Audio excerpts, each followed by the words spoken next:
Hey everyone, Mario again, coming at you with another review, and it is another review of a horror film based on a novel. Today I'm reviewing the film directed by Francis Ford Coppola, based on a screenplay by James Hart, starring Gary Oldman, Winona Ryder, Anthony Hopkins, Keanu Reeves, among others. Bram Stoker's Dracula. This is the special edition that was released in '07. I got it a year later, and it's been in my collection ever since. Because I saw the movie before that, so figured, that's good. And it has a lot of good special features in case those of you don't have it. Like, it has one of these ones, and this, you'll see in a second why I actually keep this. Look at that. Yeah, look. Nice. 2 discs. Has the following features. The blood is the life, a making of documentary. The costumes are the sets, about the costumes. In camera, the naive visual effects of Dracula. Method and madness, visualizing Dracula. They're all interesting special features, and other than that, of course, it has a commentary by Francis Ford Coppola, which I haven't listened to yet. And it also has deleted and extended scenes, which I could say probably the only one of the scenes I think should have stayed in the final cut of the film was probably the extended opening, which I'll probably talk about later. But this is a little thing I noticed here that's funny. Those of you who watch the Angry Video Game Nerd will find why I find this funny. One of the producers, Fred, F-U-C-H-S. I don't know how to pronounce the name, but if you've seen the Angry Video Game Nerd, you know what that is. But anyway, getting on. This is probably my favorite version of Dracula that I've ever seen, because, you know, I've reviewed other ones. I like the 31 film, but I guess part of the slow nature of the film keeps me from watching it a lot, but I do like it and respect it. I haven't seen the Spanish version in a long time, but I think I liked it overall better from a technical standpoint. I haven't seen the 79 version with Franklin Gela yet. I've seen parts of it.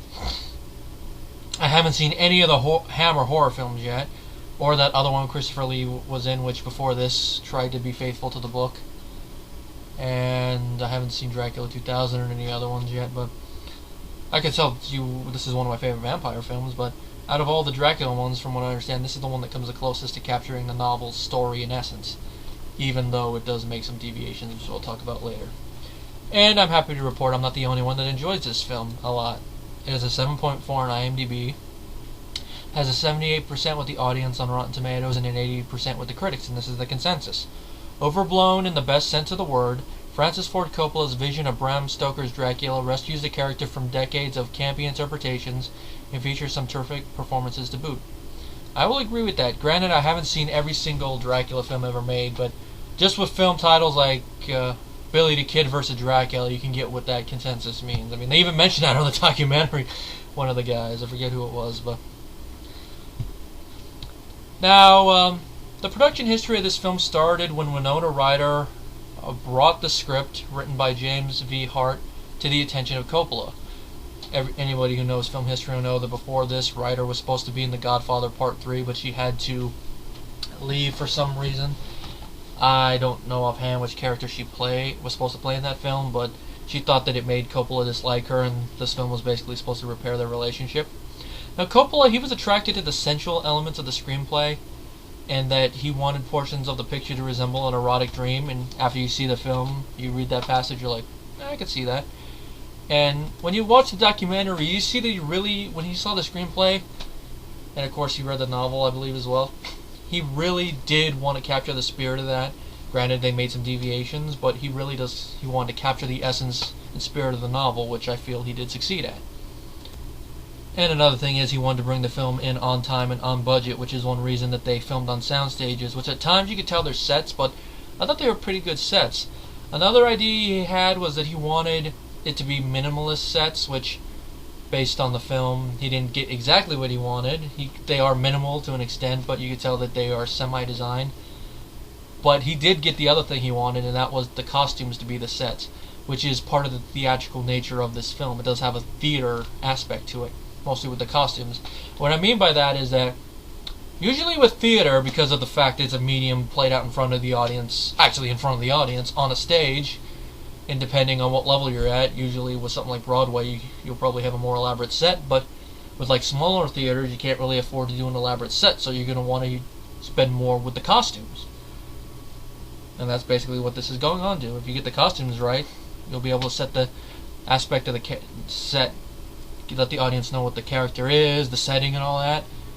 And with the costumes, they did that, and they're very elaborate, and they have a kabuki type design, which kind of fits considering that the costume designer was of Asian descent. Looking real quickly for her name, Iko Ishioka. She's in that, of course, that one special feature, isn't she? It's interesting what she had to say, that she had never seen any vampire film before she saw this, or Dracula film actually, but I feel that she did a good job in capturing it. It's a little weird though, why a kabuki theme for something of Eastern Europe, Western Asian setting, but I think it worked, especially the stuff involving Dracula. Kabuki's supposed to be kind of like a demon or something, I guess. It'll work. And another thing that I like that they mention on here is that before they even started filming or anything, they actually got all the principal actors together. They read through the novel, which this was actually pretty cool, and I actually do like that Coppola did this. He told the actors, if there's something in the novel that isn't in the screenplay and you think it should be, let us know. And all the actors did, and made some of their roles bigger. And as someone who actually has read the novel several times watching the movie, I think it actually works. I would actually like to read what the original screenplay was and then read through the final shooting one to see what the differences are. I'd probably notice just from reading the original one, but it'd be very interesting to see what roles were expanded and all that. Like, the documentary doesn't mention everything. It mentions like a few things. Like, one of them was Anthony Hopkins was the one who came up with the idea of Van Helsing doing the dance with Mina and then sniffing and noting like she's been with Dracula, which I thought was a nice little hint. Because in the novel, it never really mentions how Van Helsing knows anything about vampires and all that, other than the fact he knows about obscure diseases. So it leaves at least with in my case, it left me wondering, okay, what did something happen to his past that he has an infatuation with vampires? So the movie makes it more clear that he probably does know something about vampires, or maybe he just suspected or something. It's like maybe he has a touch, he can sense vampires. Maybe he's a vampire hunter like Abraham Lincoln. Another thing I really love about this film is that they do not overload the film with computer effects. There's only one digital effect in the whole film, and that's blue fire. At least that, according to IMDb, that's what it is. But if you watch the documentary, it really makes you appreciate the film more, because a majority of the effects, like 99.9% of the effects, were in camera. And then when you watch movies made nowadays, it's like you could just watch this. You could just have shown them the special features in this film, and they could have taken ideas. They could have seen how some of the stuff was accomplished into it. A lot of it's very interesting, and I can tell you, if I ever directed a vampire film, I would make the crew members watch the special features on this disc, and then talk to some of the people, if they were still alive, that is, who did this film, for pointers, because I would want to do it as practical as possible. Of course, nowadays they would probably have CGI'd a lot of it, which would probably have taken away some of the mystery and joy of the film, which is, I think, one thing probably films like this kind of need a little bit more of that mystery. Of course, almost 9 minutes in, I haven't even talked about the plot. Anyway, the plot of the film is that in 1462, Vlad Dracula, who was a member of the Order of the Dragon, fought against the Muslim Turks, and when he returns home, he finds that his wife, Elisabetta, I know I probably messed up the pronunciation there, but not used to it. And you guys all know I sometimes suck at pronunciation. His wife has committed suicide after receiving a false report of his death. And of course, since he was fighting for the church, you know, he's going to be upset because of that, because, oh, this is my reward. And also the fact that the priest who tells him has to rub salt in his wounds by saying she's damned, it is God's law.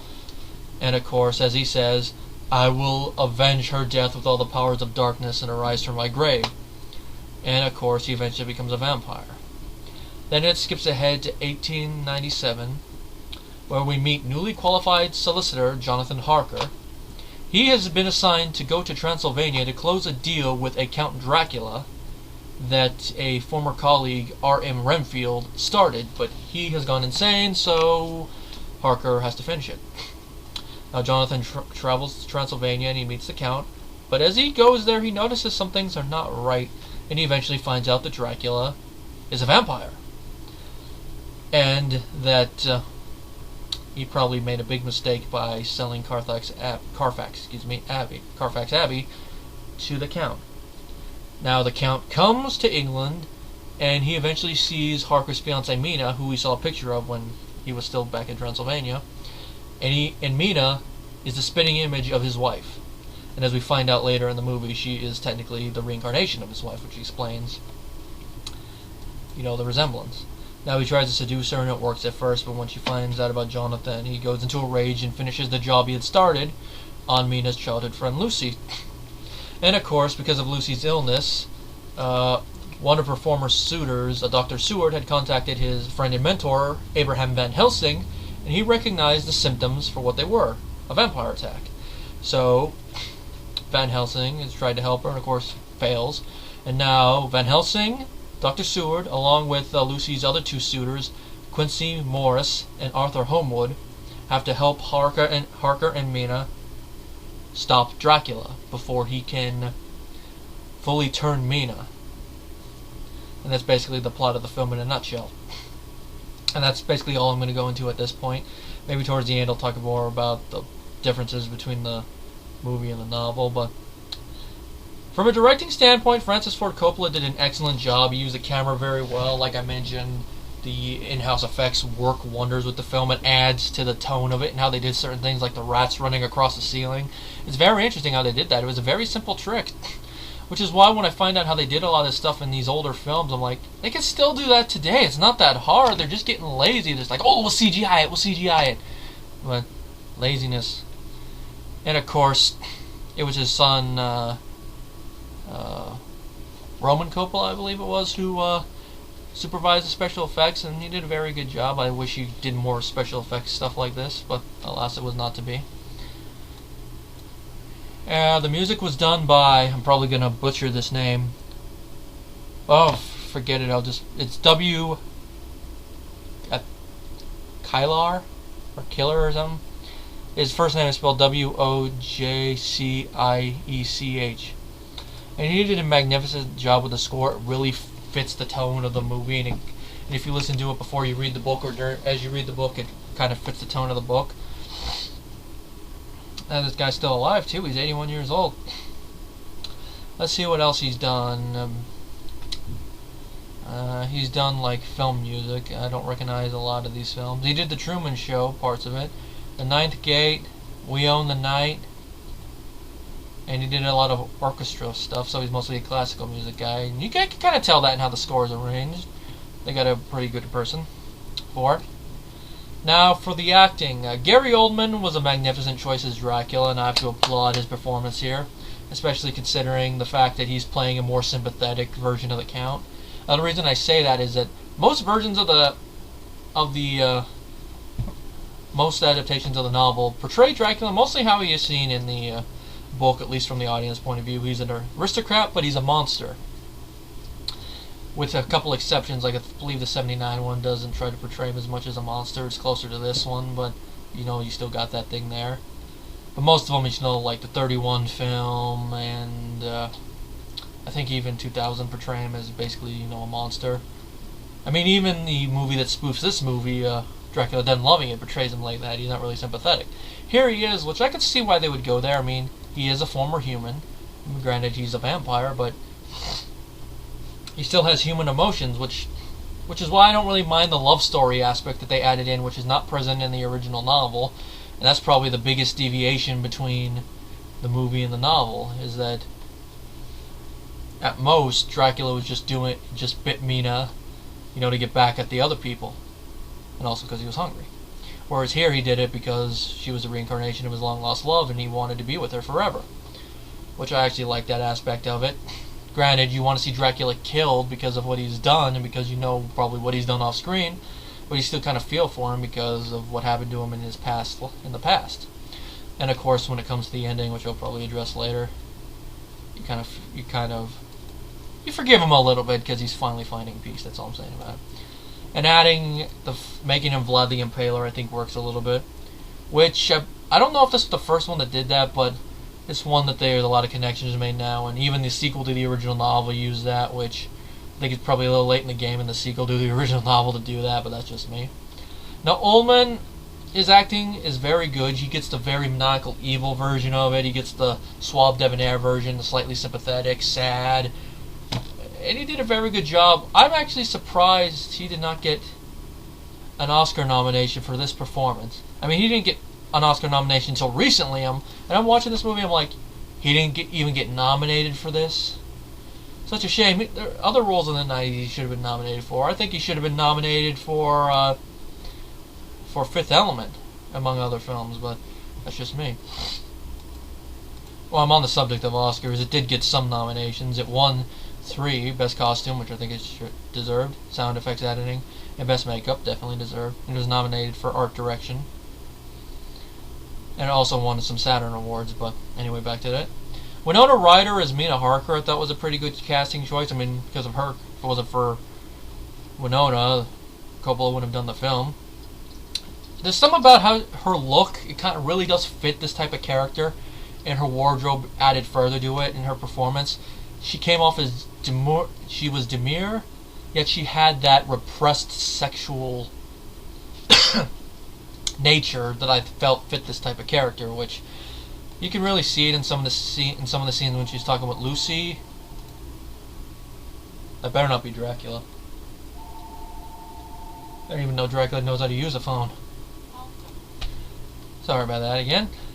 Anyway, it's the scenes with Lucy and also some of her scenes with Dracula. It comes out, which I felt was interesting, and it kind of goes with the spirit of the novel, because you know, a lot of people who study literature and all, and folklore and all that, have said that vampirism is kind of an, I don't know if allegory or metaphor would be the correct word. It's basically like a stand-in for sex and all that, and the taboo and all that. I know I'm just giving an abridged description of it, but I think you get the idea. And with Dracula, some of it you can see the repressed sexual nature with it, and I feel that they did kind of capture that with the characters of Lucy and Mina. With Lucy, it's a little bit more the free spirit one. You know, she has money, so probably they don't care. But with Mina, it's repressed, and Dracula brings it out. Performance-wise, as a normal Mina, she does really capture the demure nature of the character, and when she meets Dracula, you know, some of that starts to come out in her performance, which I thought was pretty good. And then, of course, when she's both Mina and her past self, she did a very good job. You could tell that she really wants to. She's conflicted between her love for Jonathan and her love from the past for the Count, which really comes to a head in the climax of the film. You don't really see her much as her past self when it's just her past self, so for that part of her performance is like, yeah, take it or leave it, but she did a good job, I thought. Anthony Hopkins as Abraham Van Helsing. He was riding off of his success from Silence of the Lambs at this point, which you guys know I really did love him as Hannibal Lecter, but I think that, and probably following it up with this, probably is what typecast him, because I'm going to check his filmography real quick. Let's see, Bram Stoker's Dracula, Remains of the Day, Legends of the Fall, Nixon, Mask of Zorro, Meet Joe Black, Amistad, How the Grinch Stole Christmas, Hannibal, Red Dragon, Alexander. If anything, I think it's, of course, the Wolfman remake, Hitchcock. I don't really know if typecasting would probably... Actually, now that I think about it, probably typecasting wouldn't probably be it, but it seems like they always want to try to get that type of performance out of him like he did in Lecter. At least more recently that's the case. Which is kind of sad because I think he is a very versatile actor, but... It's kind of... I think he was perfect for the character because he brought the right amount of chivalry that you would expect from a professor character, yet there is a little bit of insanity to the role, which... That's not really shown in the novel, but depending on the person that reads it, you might see it a little bit that he's very dedicated to it. So adding that with Hopkins I thought worked, and I wonder if that was Hopkins' idea or Coppola's to go with that, but I have a feeling some of the scenes with Hopkins by himself are probably his idea, like something not shown in the novel he thought probably it would be needed for film, and it worked. Some of the times he's a little bit a little bit more over the top, which I think is probably showing the insanity of it. It's mostly like in the scene where he's like, the devil's concubine, the whore of darkness, and all that. But then other times he's very subtle, like when he's first telling all of the men about the vampire thing without saying the word vampire. And then when he has a gun pointed at his head, he very calmly is telling him what a vampire is. She goes beyond the grace of God. Vampire. Nosferatu. And of course I have to bring it up. It's a little odd that his character is supposed to be Dutch, has a German accent, but I don't know, if I remember correctly, I believe he is a master of languages, so maybe. And he could be a Dutchman who just prefers speaking with that accent, I don't know. Just a weird acting choice. Maybe he couldn't do a Dutch accent, I don't know. Richard E. Grant as Jack Seward, I thought he did a pretty good job. I'm not 100% familiar with this actor's work, but he brought the right amount of, I wouldn't say charm, maybe a little bit, but he brought the right amount of overload to the role. But what I mean by that is that he's in charge of an asylum at a young age, and then his unrequited love for Lucy. It's a lot of mental stress, especially with Renfield and all of his escapes. We don't really see it in the novel. It's more so in the novel than it is in the movie, but a lot of stress for a young man like him. And he brought the perfect amount of that to the role. Other films that this guy's been in, he was in The Age of Innocence the following year. Jack and Sarah, The Serpent's Kiss, Spice World, the movie, The Little Vampire. He was in Corpse. Did a voice work in Corpse Bride. The Garden of Eden. He was in The Iron Lady more recently. That's about it. Oh, he was in Warlock. He was in the '89 film Warlock. Interesting. I think that's his film stuff. TV, he's done other stuff. The Scarlet Pimpernel.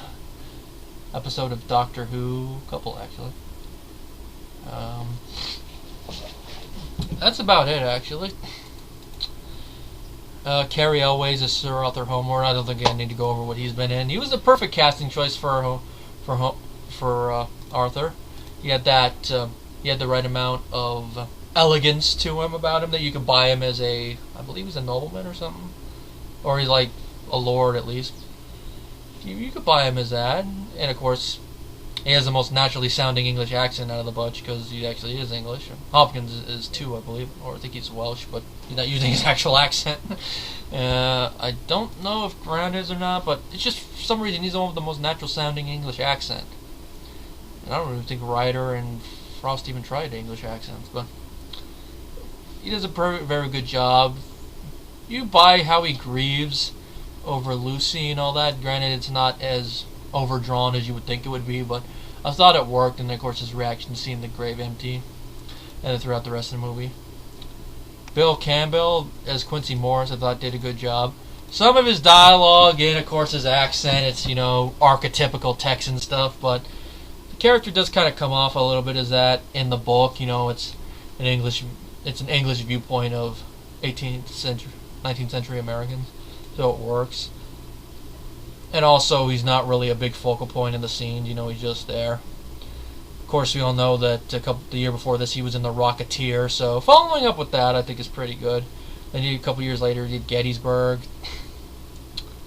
Gods and Generals, and The Scribbler, and that's about it. Sad he didn't really get more big work with films, at least that I'm seeing.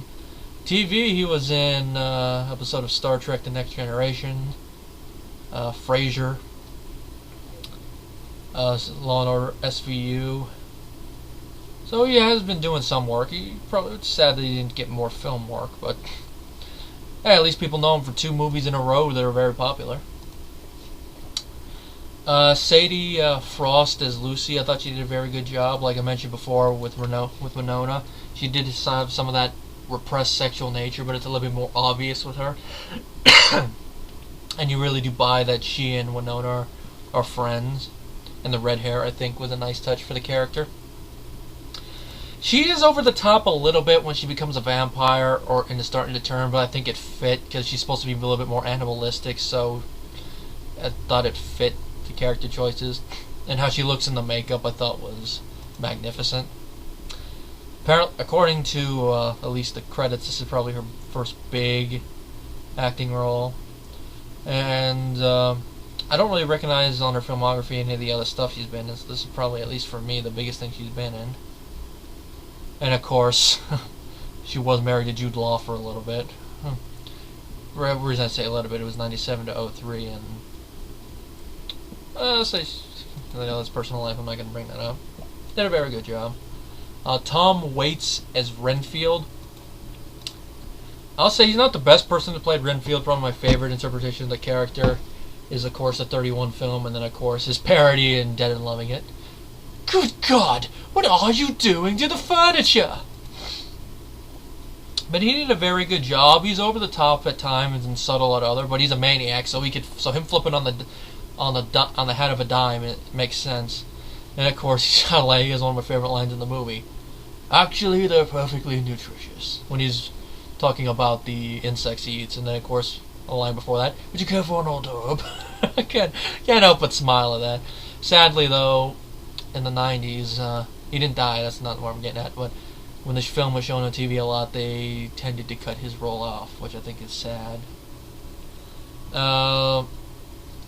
He's also a singer-songwriter, which makes me wonder what other he's done. Hey, he was in the Book of Eli. I did not know that. That's cool. I'm looking for filmography, and it says here something about a lawsuit. He's in Seven Psychopaths. No, he's still getting some good work. He was in The Imaginarium of Dr. Parnassus. It's weird because it doesn't have it in a full list. Just anyway, at least he still gets work, and I thought he did a good job. How they did his death, I will talk about later, but he did a good job. Now, of course, this ensemble cast did a good job, but the weak link, at least for me, is Keanu Reeves. I like Reeves. Don't get me wrong, I like Keanu Reeves. I mean, he's involved in one of my favorite movie moments. Lock them in the Iron Maiden. Iron Maiden! Execute them. Bummer. And of course he's been in a lot of good movies. Both Bill and Ted movies. Point Break, depending on who you ask. Speed. The Matrix. One at least. The other two ones, it depends on who you ask. Constantine. The Lake House. Day the Earth Stood Still, depending on who you ask. And of course he's in a movie, the upcoming movie 47 Ronin, which looks interesting. But he was just the wrong casting choice for this. You needed a more versatile actor, and even in retrospect, Reeves and Coppola themselves admit he was the wrong one. Reeves, because of the fact he had just come off a couple films and he was mentally exhausted, and you could tell that in his performance. Like there's one point, the one point in the film where you could tell he's exhausted is when he says a line from the book. It's the man himself. He's grown young. It's like weird. It's like barely has any emotion. It's like it's the man himself. He's grown young. I know that's a little bit more probably a little bit more emoting than probably in the film, but it's like it's one of the ones where you can't help but chuckle at it. But other parts of the film he does a good job, but he's just a weak link out of it. Especially with Coppola's acting. I mean, not Coppola. I almost said acting decision. I meant to say his casting decision. The reason why, because he thought that he needs someone for the girls to look at. It's like, okay, I can understand that. Harker should be an attractive guy, but should have got a more deep actor, especially for the type of character Harker is. I can tolerate Reeves, but it should have been someone else. Like here are two of the other people that were considered. One of them turned it down. Johnny Depp. He's the one that turned it down. I could see him doing it, especially in the early 90s. And the other one, in retrospect, is probably a little funny considering what's happened to him recently, but more or less, it would have been interesting to see him. Charlie Sheen. Hey, Dracula, guess what's up? Winning! Yeah, no. Hey, Dracula, you don't want to try... Dracula, you don't want to bite me. Why not? I've got tiger's blood in my veins, baby. I know there's not a parody of that. I didn't even know about that till recently, but it would have been interesting to see one of them or a more versatile actor do it. But I could tolerate Reeves, but out of the ensemble cast, he's the weak link.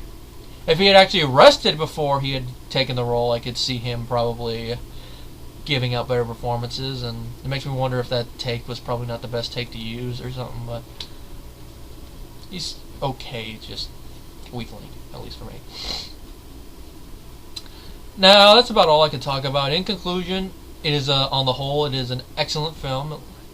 It does have some deviations, which I'm about to talk about, but before I go that, I'll give my score. It is, my score is a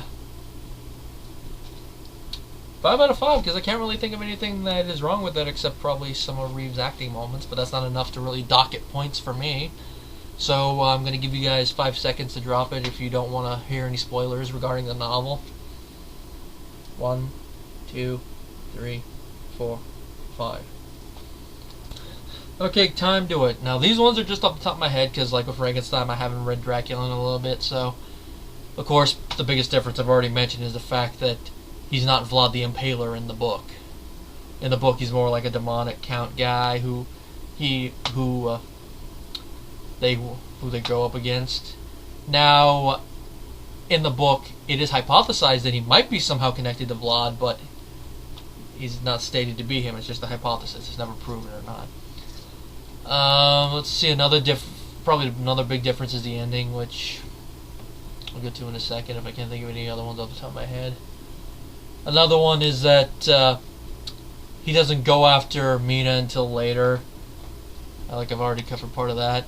Him going after Lucy is over a longer period of time, but, you know, books, so they have to abridge it. A lot of the stuff is abridged. One part that's cut out is that in the book, it's a little bit before they kill Lucy and set her soul to peace. What they do is that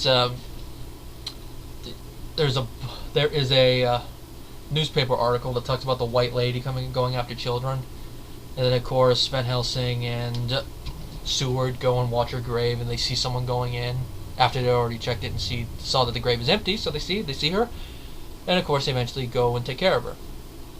Which, how they abridged it in the movie, I think is interesting. Oh yeah, another thing I've got to mention. The novel is written in the formats of, you know, like diary entries and newspaper articles and all that. They actually do a little homage to that throughout the film by having narration. Like there are parts where Van Helsing is narrating, like the opening and the Dementor journal, and then his own inner monologue at a part. And of course Jonathan's journal and Mina's journal, which some people might be turned off by that, but I thought it was a nice little homage to how the book was written.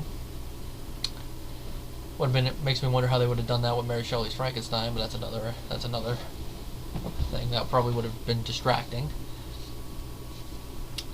Another thing is there's more scenes in the book showing the friendship between Mina and Lucy, but for the movie that's kind of unneeded. They did a good job of condensing a lot of the stuff with Jonathan at the castle, like the rape scene. Those of you probably know what I'm talking about. Another difference is how they sterilize Dracula's boxes. It's a lot more drawn out in the book, and they actually confront him at one of the houses before they drive him away. But it's kind of unneeded, because in the movie it's kind of hints. He's like, all right, they already know about the boxes, so I might as well cut my losses and run while I have the chance. And that's basically what he does. And then of course it comes into the ending, which is a big difference.